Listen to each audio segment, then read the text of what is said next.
Okay. Hi, everybody. Thank you so much for being here. My name is Nicole Sueño. I'm the Artistic Director of Red Eagle Soaring Native Youth Theater Program. You've been seeing our youth MC the event earlier at Waterfront. And we also actually have our very own theater here at King Street Station, right inside. You're welcome to check out the Red Eagle Soaring Theater. It's our very own space for the first time since we've been a thing for the last 30 years. So that's really, really exciting. But I am super excited to introduce you to the rest of Red Eagle Soaring for this next performance. We've been working on some songs and storytelling for you all. So right now, can I have the Red Eagle Soaring youth come on up?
All right, thank you so much. Those first two songs you heard, the first one is our Red Eagle Soaring song. That was written by Red Eagle Soaring alumni Audrey Remle in her language. Whew, sorry, I ran over here. Can't breathe. It was written in her Lakota language, and she wrote it when she was a student. Now she's an alumni, and we still perform that song every year with most performances. And then the second song you heard was the welcome song that was taught to us by Roger Fernandez. Roger Fernandez, who's Lower Elwha S'Klallam. He taught us that welcome song a long time ago when I was a student in the program, and we still use that to open up most of our performances. Speaking of Roger Fernandez, we're now going to move into some storytelling. This is a story that you may have heard before from him. I know most of these youth heard this way before we even started learning it for this performance today. So I'd like to introduce the Red Eagle Soaring youth doing a reading of The Little Rabbit. In a village not far from here, the animals had a big problem. The animals had a really big problem. It was a terrible problem that affected each and every one of them, and they didn't know what to do about it. They all thought about it, they all talked about it, they all wondered about it, but nobody could solve the problem. Well, the animals know, as we should know, if you have a big problem that one person cannot solve, what you do is you go to the big house, maybe about the size of this plaza right here. The big house in the middle of the village, in the middle of the big house, there's always a fire. And everyone goes to the big house, they sit around the fire in a circle, and they start talking about the problem. It is called a talking circle. Everyone has a chance to stand up and talk. Everyone has a chance to talk about the problem. It takes a long time. This here is about the size of the village. Right now, with all these people, if we all had a chance to speak, it could take days to do it. But this is how you solve a big problem. Every idea has to be heard. Every idea has to be considered. So, the animals know this. They go to the big house and start talking about the problem. From when outside they hear, whoa, whoa, yo, whoa, whoa, whoa, yo. What's up? Who's making all that noise outside the house? and the animals go outside. And standing outside the house is Little Rabbit. And he has his drum and he's singing and playing it really loud. Whoa, yo, yo, whoa, whoa, whoa, yo. Little Rabbit, we're having a big meeting inside the house. It's really important. Little Rabbit, you're making too much noise. You gotta be quiet until the meeting is over. Whoa, whoa, yo, whoa, whoa, whoa, yo. So the animals go back into the house. They sit around the fire in the big circle. They start talking about the problem. When outside they hear, whoa, yo, yo, whoa, whoa, whoa, yo. What's up with that little rabbit? He's still outside making noise? Ugh, someone make him be quiet. I'll deal with Little Rabbit. Whoa, yo, yo, whoa. so Little Rabbit. Bear goes outside. Little Rabbit, you need to be quiet, and we told you to be quiet. So, we want you to stop singing until the meeting is over. Whoa, yo, yo, whoa, whoa, whoa, yo. So Bear reaches over, grabs one of the Little Rabbit's arms and pulls it off. I took one of Little Rabbit's arms. He should be dealt with. He only has one arm, two legs, and one drum.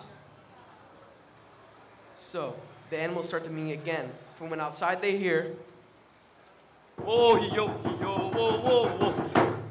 Little Rabbit is holding the drum between his legs. He's still playing and singing really loud. The animals are getting upset. He's still out there doing it. Somebody make him stop. I'll take care of Rabbit. And Wolf goes outside. Little Rabbit, you're still making all this noise. So Wolf reaches over, grabs his other arm and pulls it off.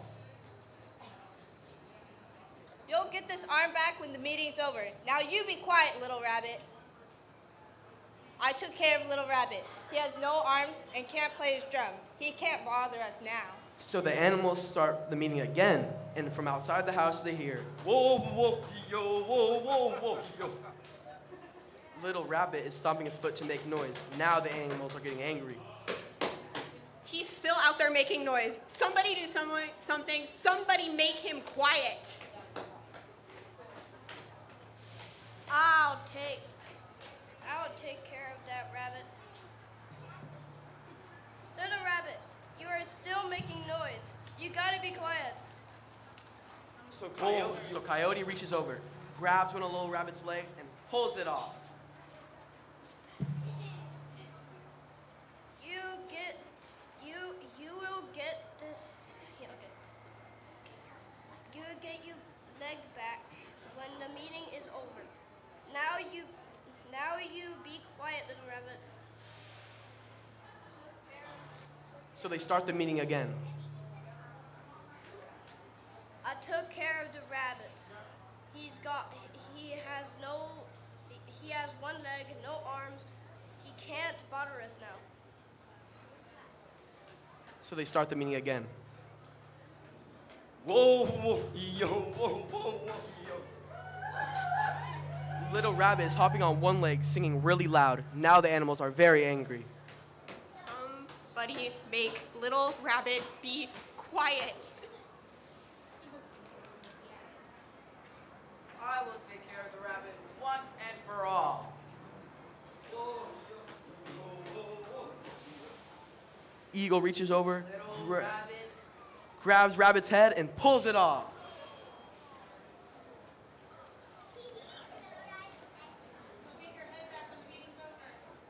You'll get your head back when the meeting's over. Now you be quiet, little rabbit.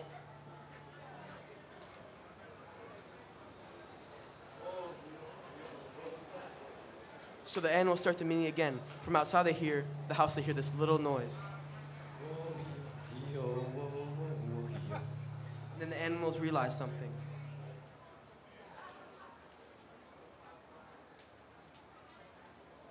That song was coming from Rabbit's heart. That was a song in his heart to sing. So the animals realized everything they did to that little rabbit was wrong. Because if something comes from someone's heart, there's nothing you can do to stop it. In fact, if you're their friend, you should be helping them. So the animals felt really bad. Everything they did was wrong.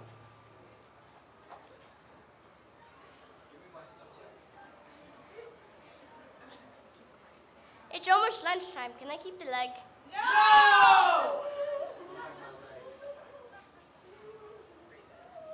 You have to get it back. That back too. So there Little Rabbit was, all put back together. He got his drum, and he taught the animals a song, and they sang it with him. It's a gambling song, because Little Rabbit is obviously a gambler. Whoa, yo, yo, whoa, whoa, whoa, yo, yo, ha, yo, yo, whoa, yo, yo, ha, yo, yo, whoa, yo, yo, whoa, whoa, whoa, yo, yo, ha, yo, yo, whoa, yo, yo, ha, yo, yo. And that is all.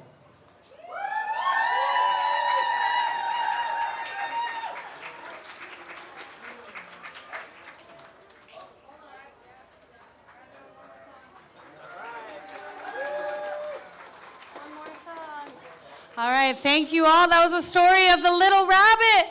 Now to close it, we're going to do one more song.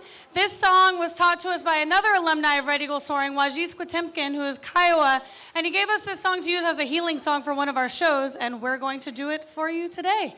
And that'll be all for us. So thank you so much again, and we look forward to seeing you soon here at King Street Station.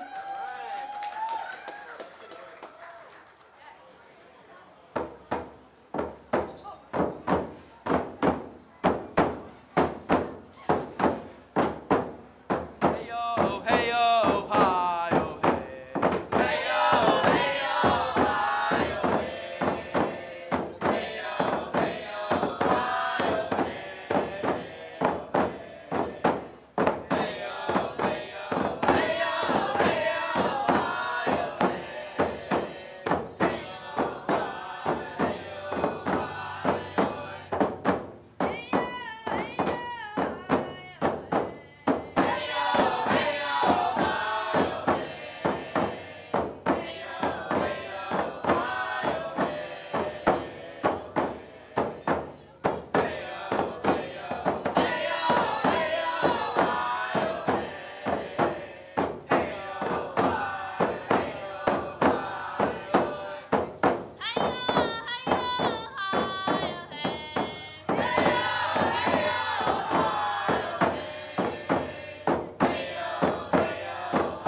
Thank you for supporting us at Eagle Soaring. We hope to see you at one of our upcoming events at our King Street Station space.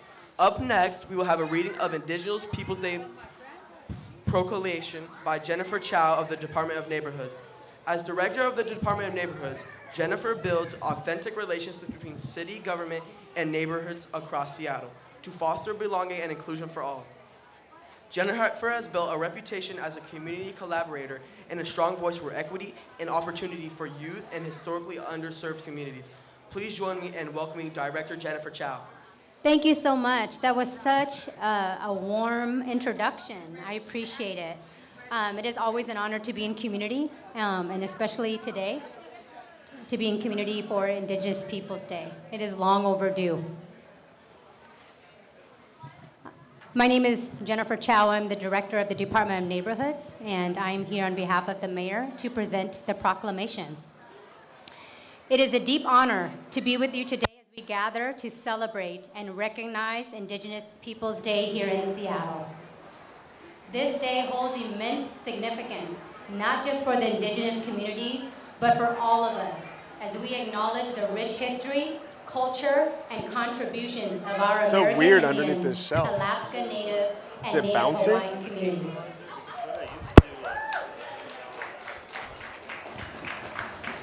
And we get to celebrate community, so please. As director of the Department of Neighborhoods, I am proud to lead a department committed to building bridges between city government and all communities, including our vibrant Indigenous communities.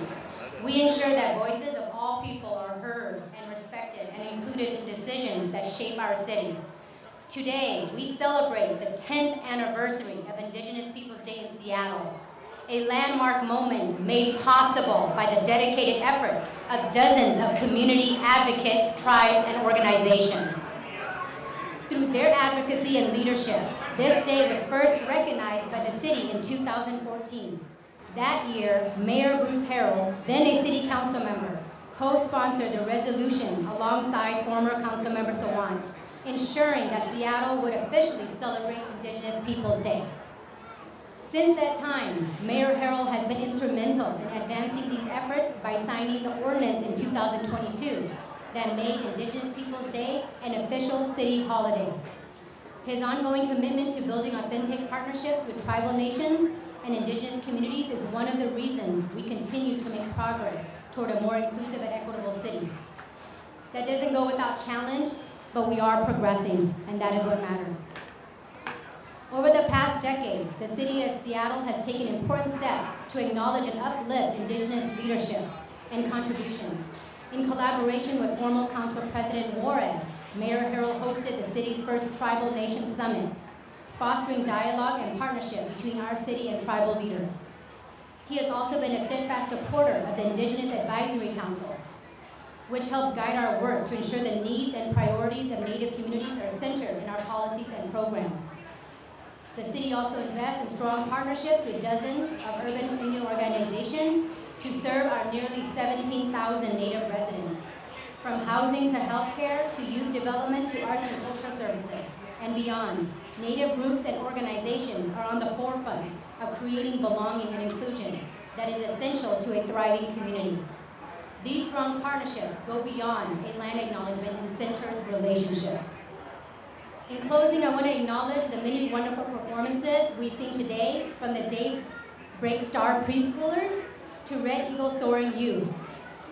These performances and the involvement of young people truly embody our shared vision of a community that nurtures and uplifts our next generation of leaders. Can we give them another round of applause and love? We are nothing without our young people, and we are nothing without our elders. As we celebrate this important day, we look forward to continuing to strengthen the bonds between the city of Seattle and Indigenous communities. Together, we can build a future that honors the legacy of those who come before us and uplifts the generations to come.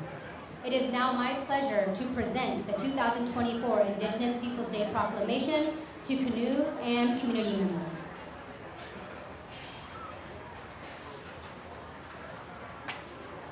So I'm going to hand this over to the community members and to Marva, and I'm going to read a little bit of it so that you all can celebrate what is being proclaimed today.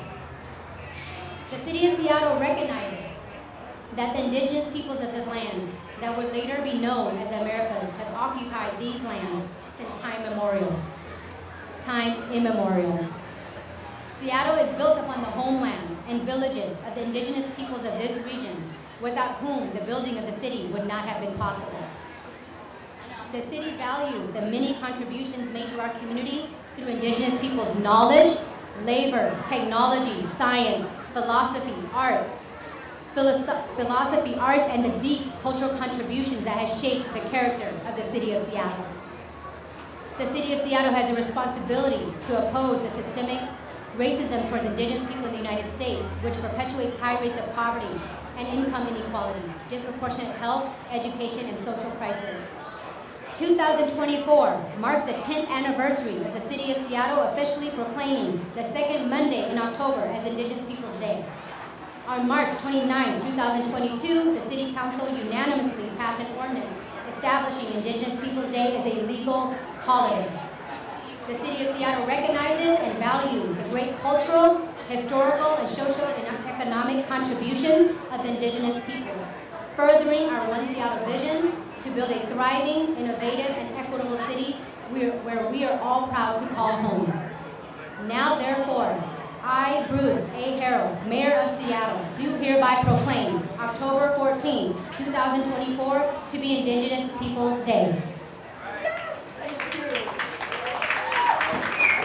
Hey everyone! Isn't it a great day to be Indigenous? When I say we are, you say Indigenous. We are! We are! Louder! We are! We are! In Deutschen. So Francesca asked if I can come up here and talk about our story and how we went about obtaining Indigenous Peoples Day in Seattle 10 years ago on October 13, 2014. So I'm going to tell our story.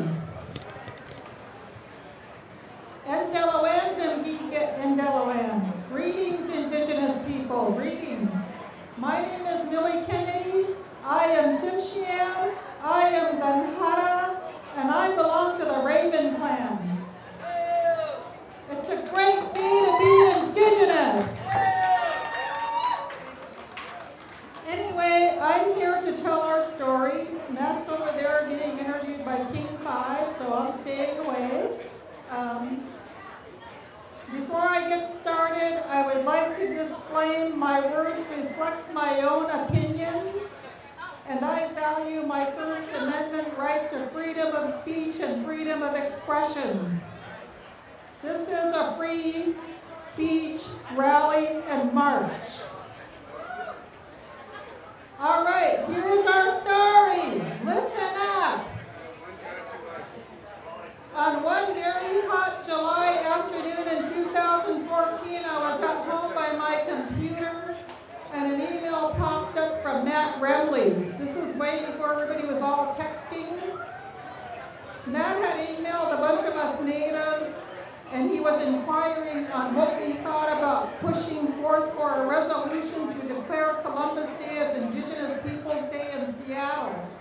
Matt believed that the timing was right, citing to the city of St. Paul, Minnesota, that had just passed a similar resolution in April of 2014. And I responded to Matt, and I said, just do it. A couple of weeks went by, never heard from Matt. Thought, oh well, nice try. And then Matt emailed us again. He said that he convinced a city council member by the name of Shama Sawant to sponsor the Indigenous Peoples Day resolution. I was very excited about this, and I wanted to have a really big celebration. So I reached out to Phaedra Alfred about seeing if we can get Daybreak Star to have a big celebration. She did some digging around up there, and she reached out to Pam Nason, who was a longtime employee at Daybreak Star, and I believe she's still up there. Next thing I knew, we were forming a planning committee. And Matt was on the planning committee. So we started planning the Indigenous Peoples Day celebration, even though we had no resolution from the city of Seattle, and we had no money. Go figure. So Matt then wanted us to attend a city council meeting on September 2nd to testify. So several of us urban Indians got together and we all dressed up indigenously. So we're all excited to have a big celebration and have our resolution passed. So we were up there expecting to have a big celebration and celebrate up at City Hall. Instead, the resolution failed. The resolution failed because the city wanted to hear from an opposed group that was an organized Italian group. So we realized we had an uphill battle, and the city scheduled us to testify against the Italians on October 6th, and that's really cutting it short because Indigenous Peoples Day was only a week away. We had no resolution, we had no money for our big celebration. Over the next month, the local media heavily covered this issue. They started pitting us against Indigenous folks, against the Italians. Even I got my 5 seconds of fame that Matt's getting right now with King 5. And I was interviewed by a guy named Chris Daniels. That night, they showed me on TV. I looked really sleepy. And they made it look like I was arguing with an Italian. Can you believe that the media would do something like that? I was getting a bit nervous at that time because we had a Facebook invite circulating. And it was a week before our big celebration, yet we still didn't have a resolution and we didn't have any money. And plus our Facebook invite had, whoops, 300 people is going to our event. On October 3rd, as if we didn't have enough going on, the city called me. And they go, hey Millie, can you please seek some tribal leaders to testify on October 6th? And I'm like, what? This is Friday afternoon. But fortunately, I happened to be at the fundraiser at the Chief Seattle Club.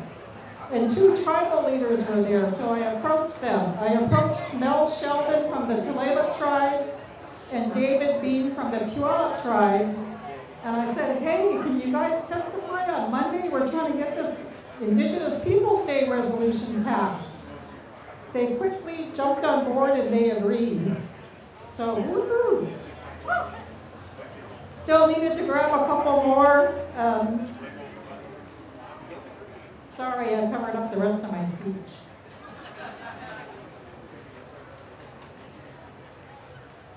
So Matt helped me gather a couple more tribal leaders. I think we had Teresa Sheldon also testify from Tulalip's. And then on October 6th, all of us Indigenous people, urban Indians and tribal, all dressed up indigenously again, like y'all look today. We went to City Hall to observe the opposing group and also the tribal leaders to testify. And on that day, October 6, 2014, we made history in the city of Seattle. We were the second major city in the country to pass an Indigenous Peoples Day resolution. Not only that, we were the very first city to make Indigenous Peoples Day a holiday. So we took over City Hall, we sang the American Indian Movement song, we were all happy. We left there and there were brown, happy faces everywhere. After this celebration on October 6th, I started getting really anxious because I realized, oh dang, we've got a big celebration. We still don't have any money. So I got panicky. I called up David Bean at the Puyallup Tribes. I explained our situation. David said, let me see what I could do. So David came up with $2,500 from the Puyallups. Let's hear it for the Puyallups. Woo! I also called up Brian Flatesky from the Sueño tribe. He agreed to donate some salmon.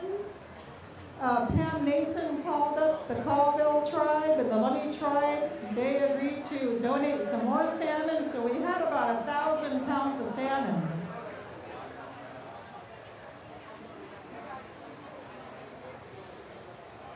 So, the planning committee was relieved that we could now feed everybody. Don't worry, I'm almost done with my story. We then had our first Indigenous Peoples Day celebration at Daybreak Star.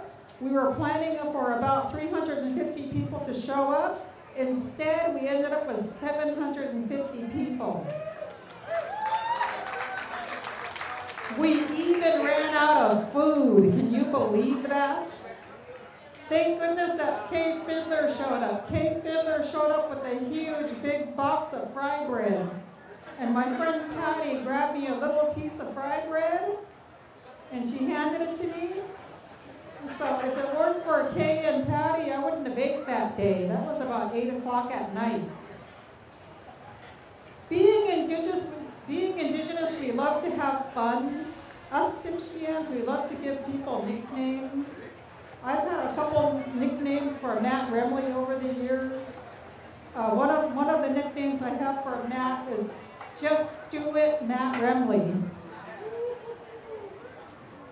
Nowadays, people probably say, Studus Matt Remle.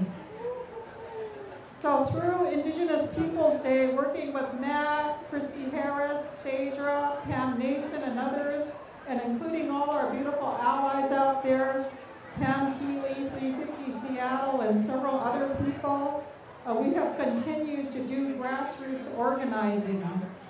I've developed a great relationship with all of these people, and Matt always comes up with big ideas. And so we have worked on Indigenous causes, including Idle No More, No DAPL, Divest DAPL, Land Back, Every Child Matters, Orange Shirt Day, Indigenous Peoples Day, MMIW, MMIP, and some of us have been participating throughout the year in the Palestinian Solidarity Movement. Peace. We're calling out for world peace today. Things aren't going well for our siblings in the Middle East. So I'll talk more about that later. But I would like to end my story by saying in Deutschischen, Hawa, Goodness Chief. I want to give a shout out to Francesca. And I want to give a shout out to the City of Seattle Indigenous Advisory Council, the city's Department of Neighborhood, and the City of Seattle's Canoes for allowing us to speak here today and tell our story about the creation of Indigenous Peoples Day in Seattle. Happy Indigenous Peoples Day!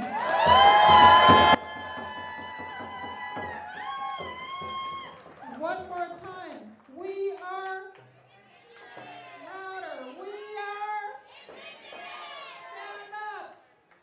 We are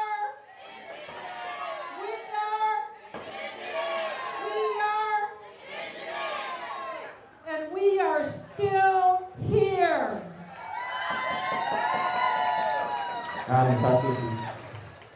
Chante Westia na pe chusa la ko ya wa kia wanita na machia wachichu ya me Remle machia Ya muslaha mataha ya shlo wati. Tu kashila wakantata petu ile moya kupicha wopila okenichi kashila. Tu kashila wakantata chaku luda na maoni unchi picha wompi apo. Tu kashila wakantata wopila tanka. Well, good afternoon, everybody. My Lakota name is Aiyana. English name is Matt Remle. Happy Indigenous Peoples Day. Good to see everybody. I think we need to get a little louder than that because Seattle 10 years ago, you all helped launch a nationwide movement to really impact the change. So let's hear that again. Happy Indigenous Peoples Day. I love being out here in the streets with everybody. It's good to see faces that have been out here on the streets for not only the past 10 years, but for years before that. The Sacred Water crew, love being in the streets with them. A lot of people nobody has kind of ownership of the fight against abolishing Columbus Day because our ancestors, our relatives in the 60s and 70s were fighting to abolish Columbus Day. So we just basically carrying on that work. So I'd like to give acknowledgement to the Aimsters and all the others who were active in fighting to abolish this day. What's up, bro? Good to see you. We're going to take to these streets here in a minute. And one of the things that we were very conscious about was that Indigenous Peoples Day wasn't going to be just a one-off, one-day celebration thing. But we're going to use this day when the kind of cameras and spotlight is turned to our communities, which it typically doesn't, to highlight other issues that have impacted our communities, not only historically, but to this day. So folks might have remembered the 2015. On the next year, we celebrated Indigenous Peoples Day. We brought forth the issue of the boarding school era policies. I'd been working with the National Boarding School Healing Coalition and wanted to get a non-governmental government to sign on to calling on the federal government basically to task for their sins of what they've done. And so in 2015, we got the city of Seattle to become the first city government to call on the federal government to engage in a process of reconciliation with tribes or boarding school era policies. And we've done that years since, and a lot of you have been out there. 2016, 2017, a lot of energy and effort went into that fight against the Dakota Access Pipeline. Marta over here, very good to see you. Human Rights Commission, they were very active and involved with all this since the beginning. And then to this day, we're very honored to be out here in these streets today with our Palestinian relatives. We see a very similar history of what they are experiencing now with what we have experienced. So we're going to be marching in these streets with our Palestinian relatives, drawing attention to the atrocities that they're facing, to share not only in that history, but to share in some culture too down at Westlake. So at this time, I'm going to call up the relatives. I've always preferred kind of sharing some songs, so we'll jam out a little bit.